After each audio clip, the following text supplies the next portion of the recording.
What's up, KAG? Alam mo ba kung bakit 90% ng NFT project sinasabi na may utility, pero after ng mint, parang wala namang nangyari? Ano ba talaga ang utility? At bakit kadalasan, peke?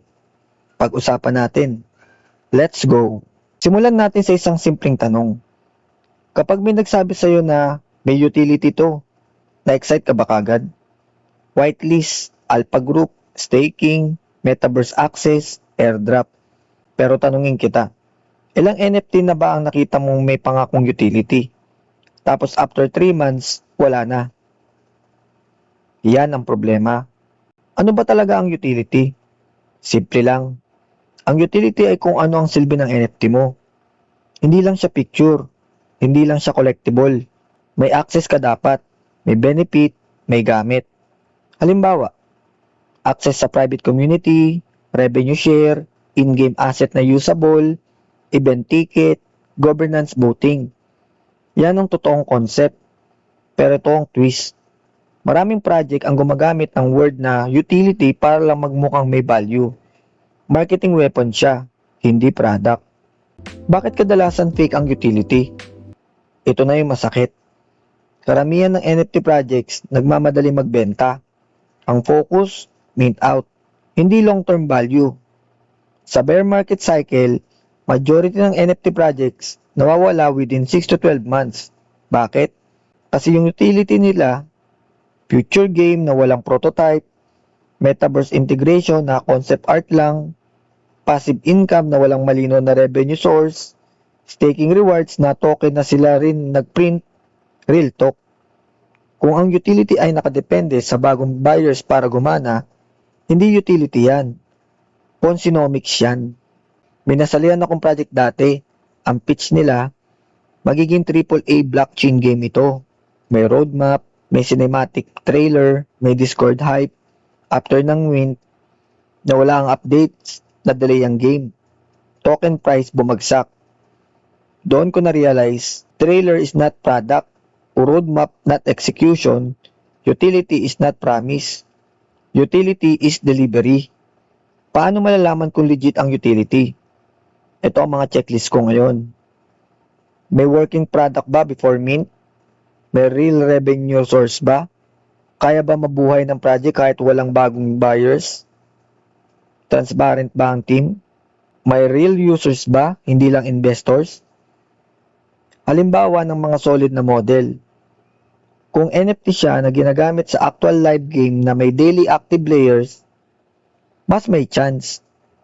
Kung NFT siya na nagbibigay ng access sa real-world event na confirmed na, mas tangible, pero kung puro coming soon, mag-isip ka na. Bakit patok pa rin ang fake utility? Kasi masarap pakinggan. Early ka, next blue chip, ground floor opportunity, psychology, fear of missing out. Sa crypto space, mabilis ang pera, kaya mabilis din ang hype. Pero ito ang tanong ko sa'yo, excited ka ba sa utility? O excited ka lang sa flipping? Magkaiba yon. Strengths ng NFT utility, kapag tama. Hindi naman lahat fake. Kapag tama ang execution, community loyalty, real ownership, gamified economy, cross-platform integration, may potential talaga. Lalo na kung gaming ang usapan. Kung ang NFT ay core asset ng gameplay at hindi lang cosmetic, mas may lalim. Weakness ng NFT utility model. Ito naman ang harsh reality. Mahal mag-build ng real utility. Patagal ang development. Technical ang maintenance. Legal risk sa revenue sharing. Kaya maraming project, shortcut. Mas madaling gumawa ng art kaysa mag-build ng ecosystem. Kung bago ka sa NFT, huwag kang bumili dahil may word na utility. Intindihin mo, saan nanggagaling ang value. Kung wala silang sagot na malinaw, red flag. Kung ang sagot nila ay trust the team, mas malaking red flag. Research. Tingnan ang white paper. Tingnan ang team background. Tingnan kung may beta build. Huwag puro Discord hype. Sa bawat bull cycle, pareho ang pattern. Hype, mint, pump, dump, silence. Iilan lang ang nagsosurvive. Yung may tunay na product, hindi yung may pinakamagandang trailer. So ngayon, kapag may nakita kang NFT na may utility, hindi ka na basta napapawaw. Mag-iisip ka, pag-a-analyze ka, at hindi ka na basta-basta mahuhulog sa hype.